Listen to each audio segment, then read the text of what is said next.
Check it all out. All right, we're going to go ahead and get started. If you did not get a chance to pick up the information that is back along the counter, you're going to start where Dave is and work your way down. You'll collect up everything that you need. I know, like, is this the Baptist buffer? Like 2 rows, no one can sit in. All right. We're trying something new this year for info meetings and the such. We'll be using Zoom as an online option if you cannot personally, like physically be here. The benefit to you all being here is that you have the opportunity to fill out your student ministry forms and go ahead and get those notarized. You don't have to chase those down. We have a couple of people here who can notarize those for you out the gate. If you're listening online, sorry. You can notarize them later. All right, let's start off with a word of prayer, and then I'll kind of launch it. Right. Almighty God, thank you for this opportunity that we have to come together to talk about the ministry that you would have us be a part of here at Apex United Methodist. Thank you for these parents, for their kids, for the ministry that they have done here, for the ways that they have reached out into the community and shown your love. May this meeting be fruitful to our ministry, that we would be able to leave here empowered to go and do your work. In Jesus' name we pray. Amen. All right. First things first. If many of you are probably like old hat at this, everyone has been here longer than I have. I'm just going to assume that you haven't, though. So please bear with me when I say this. The first thing that we want to do is introduce our staff.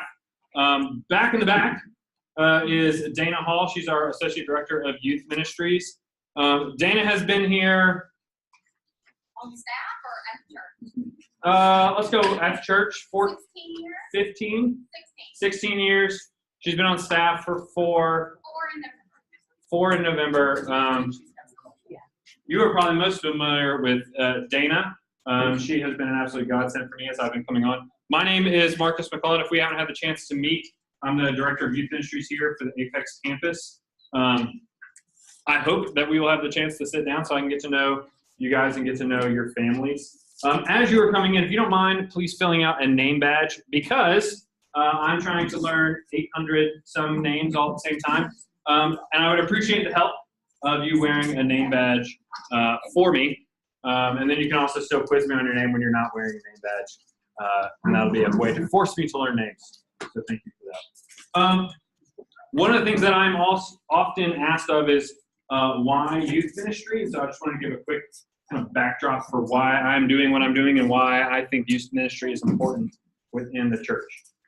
First and foremost, I love youth ministry because of the experience that I had with youth ministry. I grew up in a church much smaller than Apex. We probably averaged about 175 in a worship attendance. And youth group was where I really began to engage with the church for the first time. My parents are the kind of people that drug us to church every single Sunday. Anytime the doors were open, we were there. But it wasn't until I hit youth group that it really started to become real for me, and I began to see how my faith could be lived out in my day-to-day life. The relationships I formed at youth group are the ones that I carried with me out of high school. They're the relationships I still have now, years after high school. The person who officiated my wedding was my youth minister, and one of my groomsmen was one of my youth leaders. And so that is the kind of impact that youth ministry has had on in my life. It is why I am doing youth ministry today. It was instrumental in me figuring out my calling in ministry. And that is the kind of experience that I want our kids to have, that I want this church to have. I want us to have an awesome, amazing, life-changing youth ministry for our kids. Why do I work in youth ministry, though? And I think it's because youth ministry is where the church best lives into its identity. Our mission statement is something like inviting and equipping all to follow Jesus in transforming the world. And I think youth ministry is the place where that is lived out best and is lived out to its fullest, because youth are just old enough that you can really start to do some cool and awesome things with them, like AOSP. But they are just young enough that they are not jaded by the systems of church, right? The answer, because that's the way it's always been done, is never good enough for a middle school or high school student. And when met with a huge challenge and task, I find that youth often say, why not? Why don't we do something about that? And I love that. And that is the kind of work that I want to be a part of. And that is why I am involved in youth ministry. Kind of broad strokes here, talking about what the youth ministry is like here at Apex UMC. Kind of talking about our strategy. If you all have had children here in our church, you are probably familiar with Orange. And if that doesn't ring a bell, it is a discipleship strategy that looks to partner the love and caring nature of the family with the light of the church that carries the gospel. When you meld those together, you get the color orange, and it's this all-encompassing discipleship strategy of how we best equip children and youth to live into being full-fledged disciples. The church and families working alongside each other in order to grow youth and children in their faith development. There is a wonderful Bible passage that illustrates that, and I think if you're at a church meeting and you don't say a piece of scripture at least once, maybe you're doing something wrong. So here from Deuteronomy chapter 6, verse 4, this comes from a passage known as the Shema. It was an important prayer within Jewish life, and here's what it says. Hear, O Israel, the Lord our God, the Lord alone. You shall love the Lord your God with all your heart, with all your soul, and with all your might. Keep these words that I am commanding you today in your heart. Recite them to your children and talk about them when you are at home and when you are away, when you lie down and when you rise. Bind them on your hand as a sign on your hand. Fix them as an emblem on your forehead and write them on the doorposts of your house and on your gates. This was a commandment to the people of Israel of how they were to approach their faith every single day. They were supposed to talk about it throughout their day. They were supposed to have it be symbols around them, constantly reminding them of whose they were and who they were to God. They were the people of God, and they were created in the image of God. That is essentially what we are trying to let our youth know, that they are children of God, and that they are called to be a people of God, to be set apart, to be an example, to live into what God's kingdom looks like here on the world around us. We are to offer an inbreaking of what heaven could look like. We will often fall short. We will always fall short because we are broken people. But at our best, that is what we are doing. We are showing a glimpse of what heaven will look like, what the kingdom of God can embody. Orange does a lot of wonderful work in kind of helping break down, thinking about where your kid is in their faith development. If you had a chance to pick up one of these phase cards, what these are is it gives you kind of a snapshot of where your child is right now in the grade that they are in. So for instance, ninth grade is the one I have. A snapshot of a ninth grader. This is the phase when friendships shift, grades count, and interests so often change. Interests change so often your teenager has to explain. Okay? If you have a ninth grader, you're probably experiencing this right now. A ninth grader is going through a lot of different changes. They are beginning to ask that big question of who am I, what do I believe, where do I belong, where do I fit in? They have 1,000 different expectations being placed on them by parents, by friends, by coaches, by teachers, even by people here at the church. And they are trying desperately in order to find something that sticks, something that they feel they can live into. On the back, gives you a little more information about them. So for instance, a ninth grader thinks like a philosopher. They want to discover meaning and learn by processing out loud. They want to know where do I belong, and they value community. Okay? So as you are going about, and there are days when you want to strangle your middle schooler or your high schooler because that will happen, this might give you a brief glimpse into what they are trying to do, what they are looking for, the big questions that they have, the big focus that they have this year, and that hopefully will give you a little bit of an insight and help in how you might be able to come alongside them, or just give you enough grace to be able to take a breath and say, it's just a phase, it'll pass. Okay? So that is just a short little quick helpful resource that you can take home with you, put on your fridge, put in your Bible, wherever you would like. Okay? If you open your purple folder and you pull out this brochure, it'll have some information in there about our regular programs. As part of our discipleship strategy, as part of how we do youth ministry, we try to be very intentional in where things fit, and what programs we are offering and how we offer them and what we are trying to accomplish. Being a Methodist church, we are going to tend to look at things through the lens of John Wesley. So our job as youth ministry, as a church, is to help people develop in their faith. So one of the ways that we do this is through a discipleship strategy, and John Wesley actually mirrors up really well with our tagline of our church. I don't know if that was intentional or not, but it fits really well. So as Methodists, we are going to lean through the lens of 3 different types of grace. Prevenient grace, which is grace that goes before us, grace that allows us to enter into a relationship with God before we even know that there is a God to enter into a relationship. This fits really well with our welcome all piece of our tagline, right? It is where we are being open and hospitable and welcoming all who would come in, breaking down barriers that might prevent them from stepping inside of a church door, loving on kids when they have no idea why in the world we're loving on them, right? This might be something as simple as a small group getting together and going and playing basketball at an outdoor park or something and inviting a bunch of friends along. And that becomes a thing where every Tuesday, everybody's going to get together and play basketball and form relationships. Part of that is because we believe that faith is built in community. Jesus sends his disciples out into the world. He doesn't send them out alone. He sends them out together to build each other up, to support each other, to hold each other accountable. Early churches met in small groups. Faith is where we find our closest relationship to God, and the only way that we do that is as a people. God calls Israel to be his people. The church is called to be God's people. Faith is built in community. That makes sense? Comments, questions, concerns, Steiner remarks? Okay. The second lens, the second step, if you will, would be through justifying grace. Justifying grace justifies us to God. It makes us, it's a commitment or decision to take that step closer to our relationship with God. That fits really well with our love all piece of our tagline. If you notice in the bulletin, or under the love all section of the bulletin, often the things that are listed are those classes where we are inviting people to take a step further than just coming and being in worship on Sunday morning.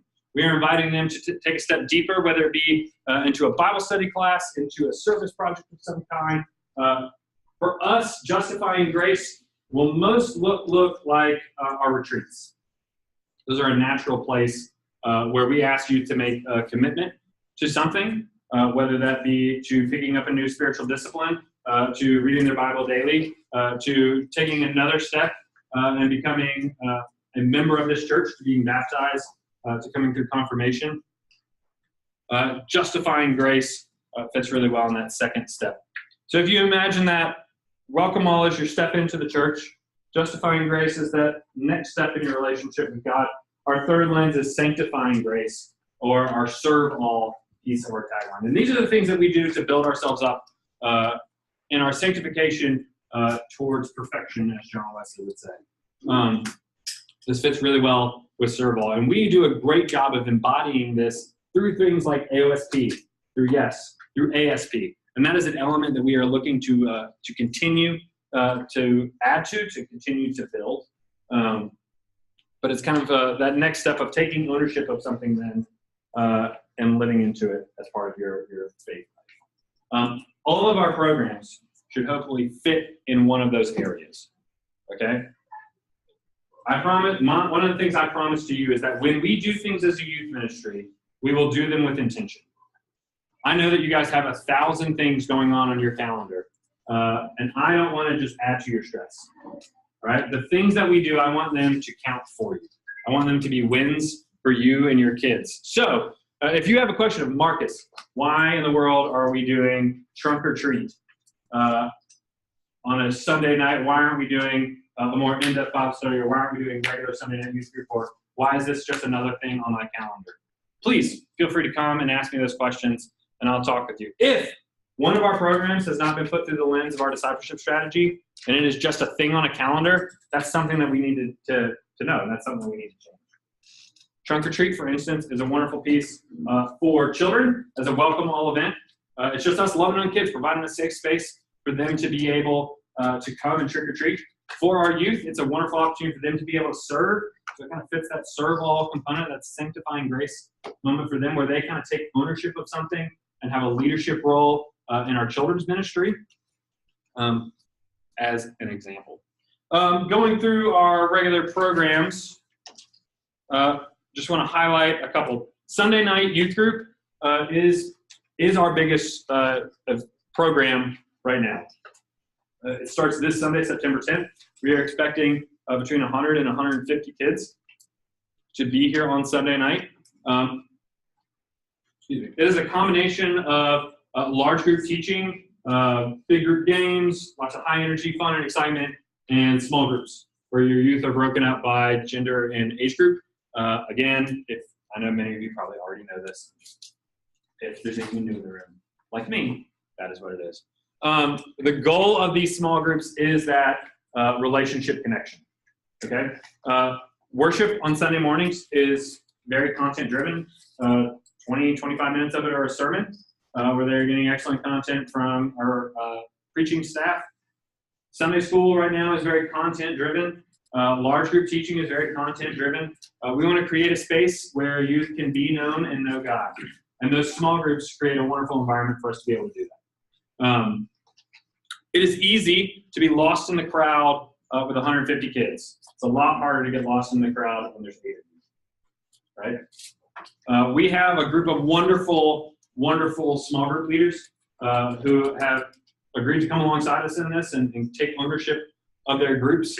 If you will, kind of view your child small group leaders as one of their youth ministers because that is what they are. Oftentimes, they will be the ones that know your kids best. They will be the ones that your kid wants to talk to when things go sideways and they don't feel like they can talk to mom and dad. And so one of the things that we want to do is kind of let you know who they are so that you can reach out to them and kind of give them some insight, if you will. So one of the things that we've had our small group leaders do, not all of them have finished filling them out, but the ones that have, we have made available there in the back. We've had them fill out these small group leader info forms just to give you a small snapshot of who your child's small group leader is. If they were so lucky enough to have submitted a picture, we've even included a small picture. So if you run into them on Sunday, you can know the face of your child's small group leader and say, "Hey, I'm Christina's dad. Love to take you out for a cup of coffee and talk to you, let you know about my daughter a little bit more." Right? These are the kind of small connections that we want to make happen in this very large church. So that is Sunday night. One thing that is new to Sunday night is youth dinner. We have heard a yearning, a request for dinners to come back. And with us re-looking at our Sunday night schedule with the Sunday night worship service starting up, it was an opportunity for us to reimagine what a Sunday night would look like for a youth family. If you have a child that is involved in handbells or choir, which we kind of view as those serve all or sanctifying events, you have them here from 4 o'clock until what was going to be 7:30.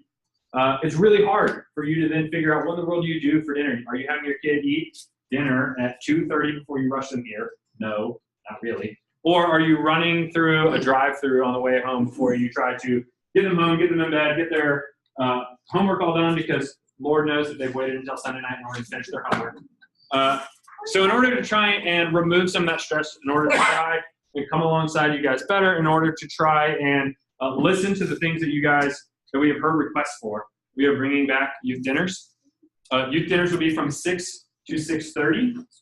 It's an opportunity for youth and youth leaders to sit down and eat with no other agenda than to have those conversations open and going. The first night of youth group, we will have tables marked for our 6th graders because we know that coming into that space can be a little intimidating, especially if there's a bunch of juniors or seniors nearby. That can be very intimidating. So we'll have all our 6th graders sit together for those first couple of weeks to kind of get them acclimated.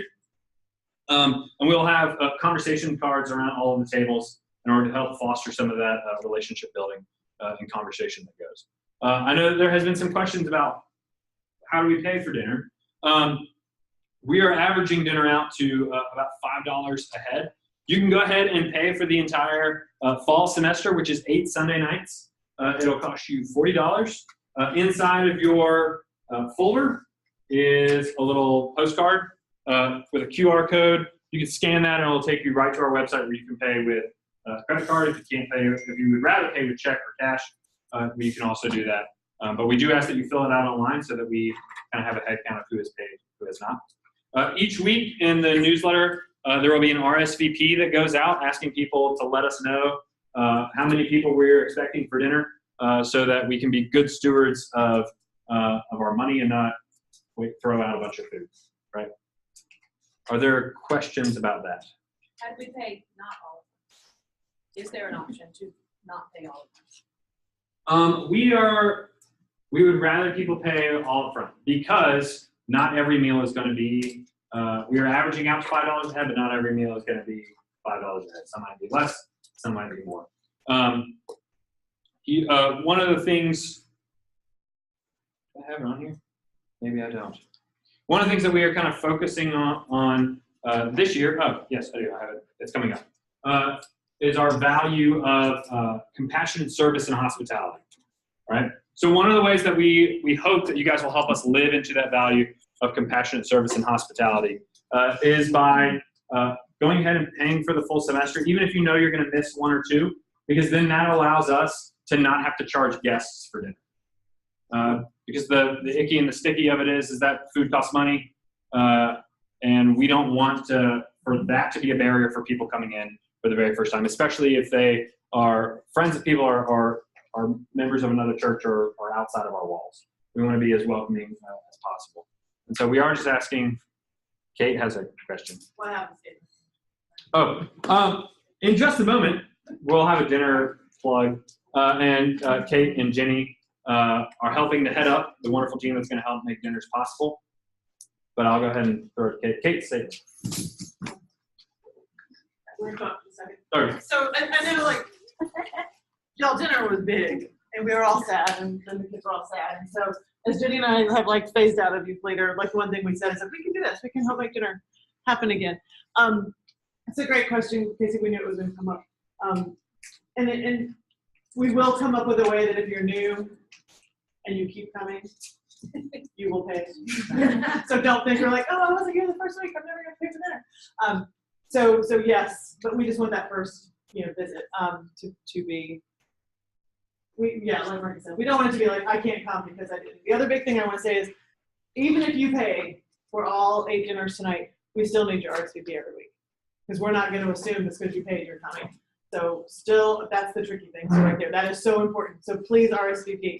Leaders also RSVP for us, just so we have that head count, so we can, again, really use that money wisely and not have a lot of leftovers. But leaders not paying. But leaders are not paying, just so you know that too. But you Leaders need are RSVP from them every day.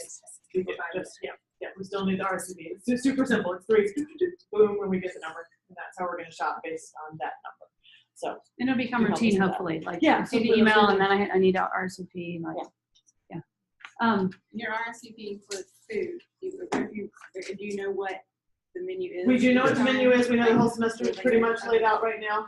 It's going to be better food. So if you heard from your kid in the past, dinner was gross. Or the sub rolls were hard. Yeah, or the sub rolls were not good. That was a thing. It is important to us that dinner's good, and we've gotten some kid feedback on the things we're thinking about. So we're going to do breakfast one night. Ryan Hall. Ryan Hall's going to do like an AOSP style breakfast for us one night. We're going to do hot dogs. We're going to do pizza. We're going to try to do Moe's and cater at the end, like a big PDQ. into the year subs, thing. pasta, those. Yeah. So hopefully they'll be better than they were, and we're excited. We do need volunteers. We've already had a really great response, and we're excited about that. But ideally, we would love to have teams that only have to do this once a semester. And if we don't get some numbers up, then it's going to be more than that. And it might be really fun. Like, I think we're kind of looking forward to making dinner and hanging out and doing that. So if you want to be part of that, holler at one of us, both of us. Yeah, just sign up tonight. Just need your email address, and then there'll be a sign up genius to fill in weeks and all that good stuff. Yeah. Questions about dinner? Do I need to remind my precious children that they have to check in somewhere because their name's going to be on a list?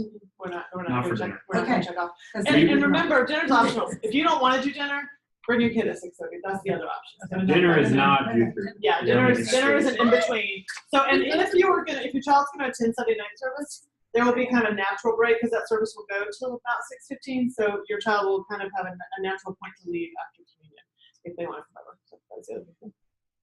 Questions? We're excited. Awesome. Thanks. Just to kind of reiterate what I said, if we're going to do it, it's something that we want to do well. And so any feedback that would come from you guys could be beneficial to us. I know that one of the concerns was the subs last time. We will do that better this time. We even have on the menu written good subs. Good subs. So, yep. This seems coordinated that the choir at 4, handbells at 5, dinner at 6. Is that intended to have that progression for our kids to maintain that cycle? Yeah, we did that intentionally in order to make it easier for those transitions and for us to not be having dinner in the middle of handbells. And if we were going to come alongside you guys in that, that's why we bumped youth group to start 30 minutes later to add in that time where they could come and get dinner. If they don't want to do dinner, if they choose not to do dinner, but they're doing handbells and choir, that's okay. They can still come, hang out, talk. Or if they are, of old enough age, drive, pick something up, come back. But yes, that was intentional to kind of create those spaces. Okay, that's a big change. Yeah. I'm aware of that. It's awesome. We made him do it. He swore he wasn't going to change anything. They tell you in divinity school, don't make any changes within the first 6 months to a year if you want to keep your job. And so I walked in. It was actually my first Sunday, and Jenny Ross was the one who was going with me to all the services. And I believe she introduced herself saying, "Hi, I'm Jenny Ross, and we're bringing dinner back." And I was like, "Oh gosh." And I also want to add that, sometimes we get into groups and then it's gender and age specific.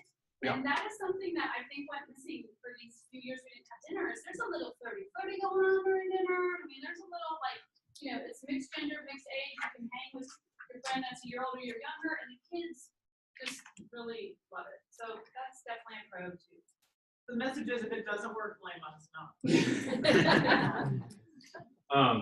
Yes, thank you for your question. Others about dinner? Okay.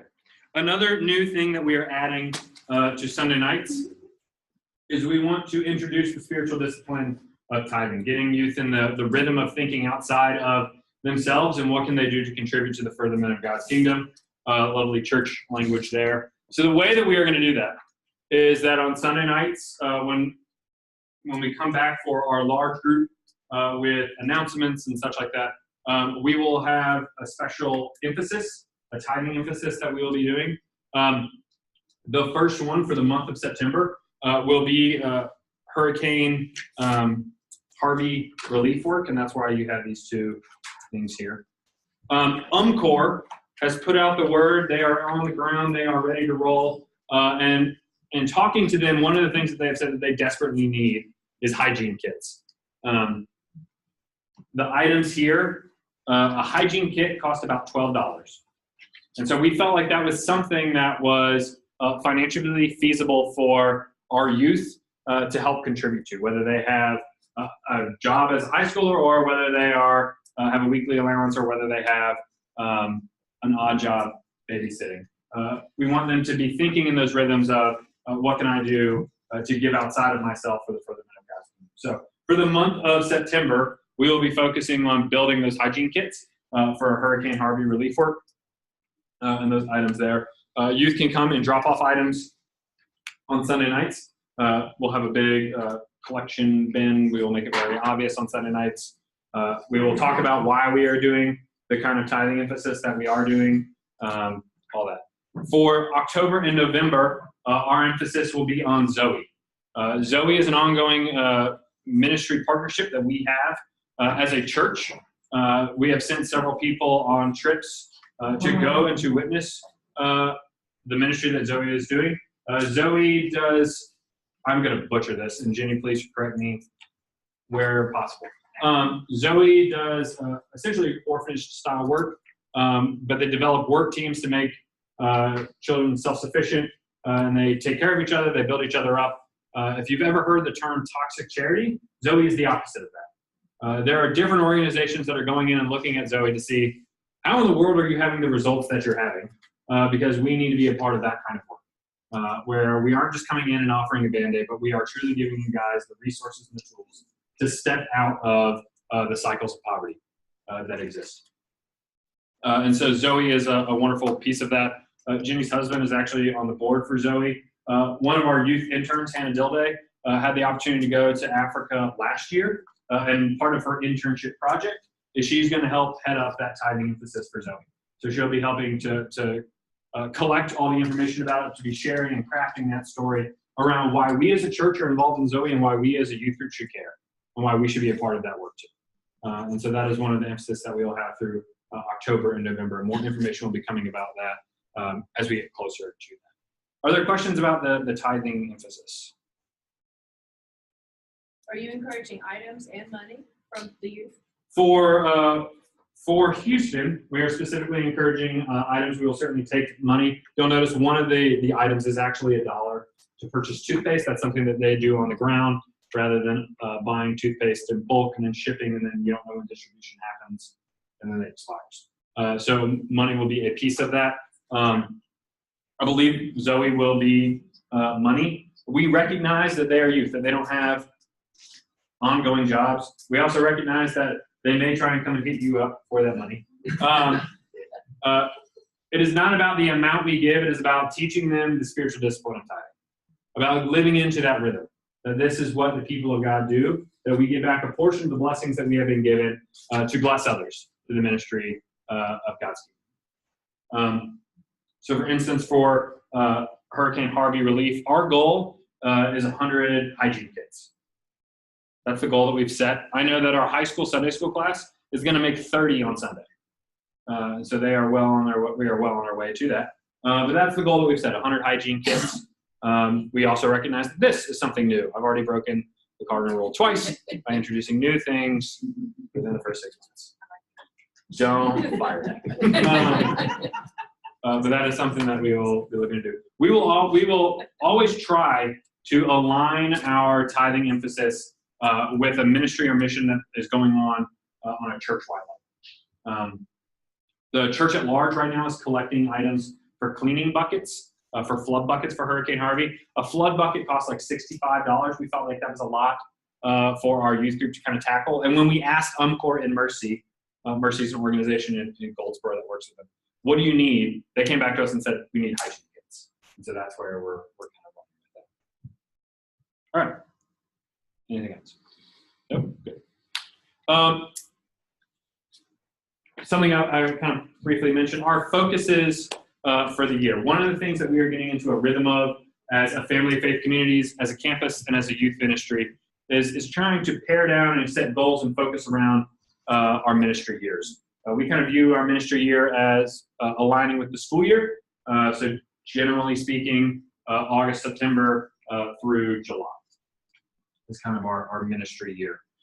As Apex UMC, one of the things that we are looking to do is to re-emphasize lay leadership within ministry.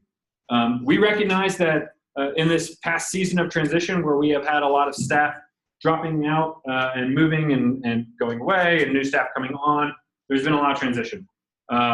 And in those times and in those spaces, it's very tempting for us as a staff to hoard the ministry and mission of the church, because we swim in these waters every day and we get stuff faster. We get stuff done faster when we do it ourselves. But what we do in that is we rob you guys of getting to be the church. I don't know about you, but I don't need to go to a church that does church for me, where all I'm doing is coming and sitting on Sunday mornings and hearing a nice message or hearing a nice song. Like, that's all well and good, but I can listen to a great sermon podcast. I can listen to great worship music wherever I am. Church is about the community, and it's about doing the work. It's about being the body. And so one of the things that we want to do is we want to come alongside, equip and empower laity to do the work of the church. Because we believe that we will go further, we will be able to accomplish more, and we will live into our vision better the more people we have involved. A wonderful example of how the youth ministry already does that is through AOSP and Yes. Mandy Wilkins has taken those things and run with them. Another thing, this tithing emphasis for Hurricane Harvey did not come from me. It came from Christy Ford. It was an idea that she had and said, hey, we want to do this as a high school Sunday school. Can we do that? I said, yes, let's do that. We're going to do it bigger. Right? That is what I want my work to be about. I want my work to be about coming alongside you all as parents, you all as volunteers, you all as congregation members, and equipping you guys to do things in this church that I could never dream of or I am not equipped to do. One of the wonderful things about being a body of Christ is we all have different talents, gifts, and abilities. I can't sing or play an instrument worth a lick. And if it was up to me to lead worship or to have our youth praise band, we would be terrible and no one would come and they would shut the doors. But because we have people who are gifted and talented in those areas, because we have people like Casey who help with handbells, we can branch out and offer a variety of missions and ministries in this church to build well-rounded disciples of Christ. So that is something that we are focusing on large scale. One of the things that we are focusing on as a youth group is how we can best live into this value that we have of compassionate service and hospitality. We have heard a great love and appreciation for things like AOSP and YES. And we also hear that people want more of that. The youth want more opportunities to be in service throughout the year rather than just having this mountaintop experience in July and then see you next year. So that is one of the things that we are looking to do is to build out some service opportunities. That's one of the things that I know that Dana will be heading up. She is crafting a midweek kind of service opportunity. If you are really passionate about something, a particular mission or emphasis, and you want the youth group needs to do something about this, come and tell me. The warning is you'll probably end up getting involved and lead it, which is why Jamie Ross is now helping with dinner. All right. An example of this, Wendy Ludlow, who goes to 519, is really passionate about international justice mission. And so one of the things that she's doing is coming alongside us as staff and saying, hey, where are areas that we as a church can do a better job of coming alongside this organization and helping to end sex trafficking around the world. That is great. But if it's on me and Dana, it won't get done. There's a lot on our plate. If it gets put on any one person, it won't get done. But when we multiply ourselves, we can accomplish more. So that is something that we are looking at is how do we live in a compassionate service and how do we have compassionate hospitality? How are we welcoming and opening and inviting to people? I will ask this of you as parents. One of the things that we would like to do in our small groups is better equip our small group leaders to be able to come alongside youth with special needs, whether that be learning disabilities, whether that be physical disabilities, whether that be medical disabilities. We want to better come alongside them in that. If your child has a special needs of some kind, whether it be autism, Asperger's, epilepsy, please come and reach out to me. We would love to get some information about how we can best come alongside your kid, how we can best love on your kid. Because if we can't love the people inside our four walls already, we will never be able to love the people outside, right? If we can't be hospitable to the people who are already part of our group, how can we expect ourselves to be able to welcome people in, to welcome all into our spaces? So that is something that is a part of that value that we would like your help with. So please come and see me or shoot me an email. My card is at the back. Along with that, kind of that focus of equipping laity, this all does not happen without a ton of wonderful and dedicated volunteers. We have fantastic small group leaders and Sunday school teachers who pour into your kids every single week. We recognize that is a big ask, and not everybody can be that level of a volunteer. But there are dozens of other ways that you might be able to plug in and help on an irregular basis or on a monthly basis or every now and again. One of the ways that has already been mentioned is the dinner team. They have a sign-up sheet back there if you'd like to do that. Other ways that you might be able to help us, come alongside us. We need people to help us plan special event coordination. We've heard that there is a desire for more social events in the summer, and we would love people to come alongside us and help build and craft those and find out what those might be. One of the ongoing missions and ministries that we have is a partnership with the Apex High School Food Pantry. We would love to set up a team that helps us to collect and deliver that food to the school every week on a rotational basis. so that it's not just on Dana or myself or whatever intern happens to be in the office that day. This is also a way for you guys to kind of see what is everything that we are involved in. What are the different things that we have going on? What are the different partnerships that we have? It's a way for you guys to plug in. We want that to be where your talents and passions are. So please come and talk to us, and we can find something for you to get plugged in with.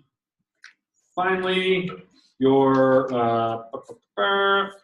calendar. We decided to go with quarterly calendars.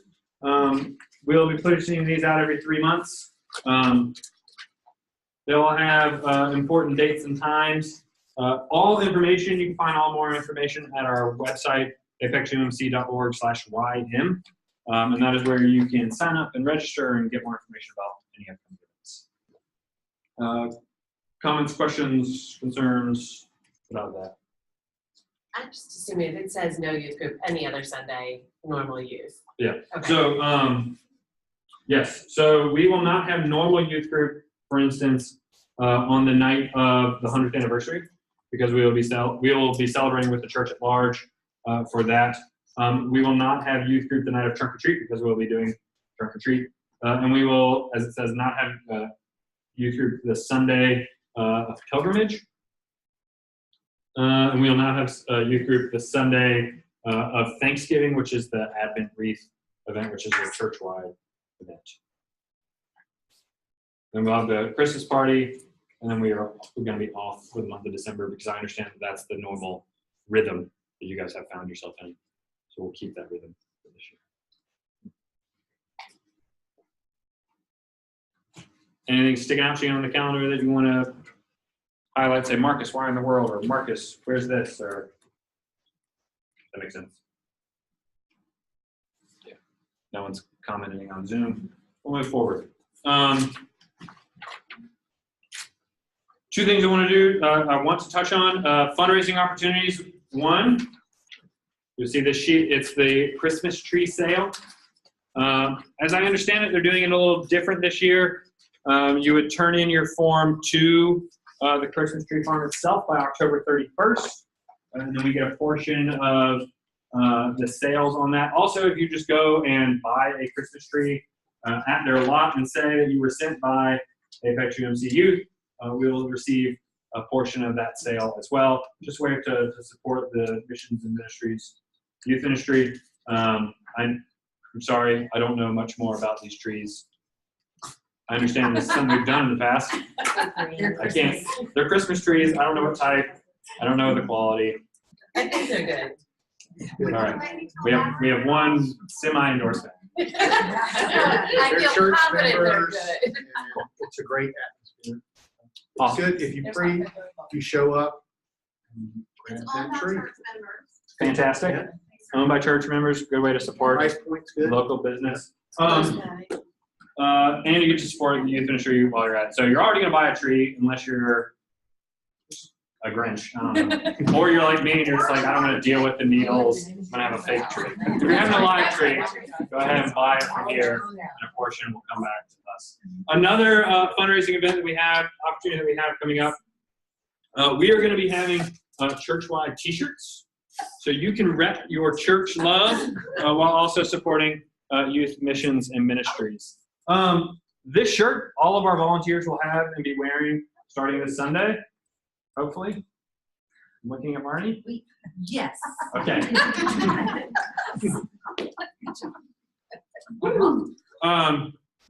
And they will be wearing these on Sunday nights to be easily identified as a volunteer. We'll be having pre-orders through October, and then on November 1st, we'll go ahead and order those. The shirts will be $15, and Youth Ministry gets a portion of that sale.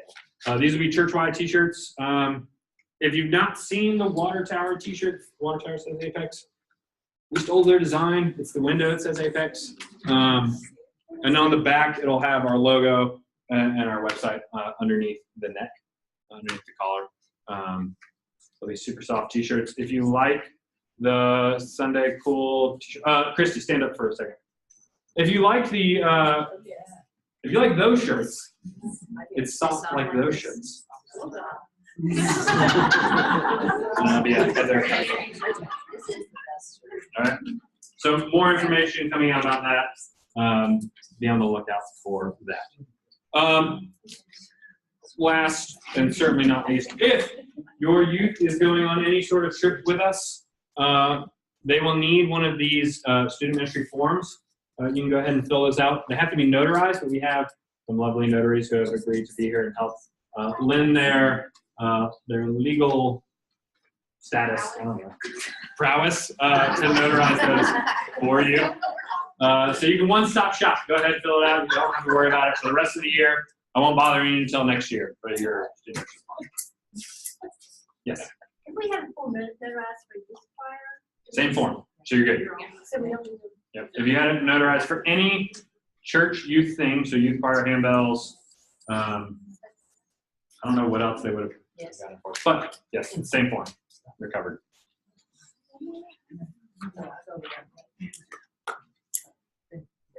Okay, going to open it up to Q&A. If you have any questions.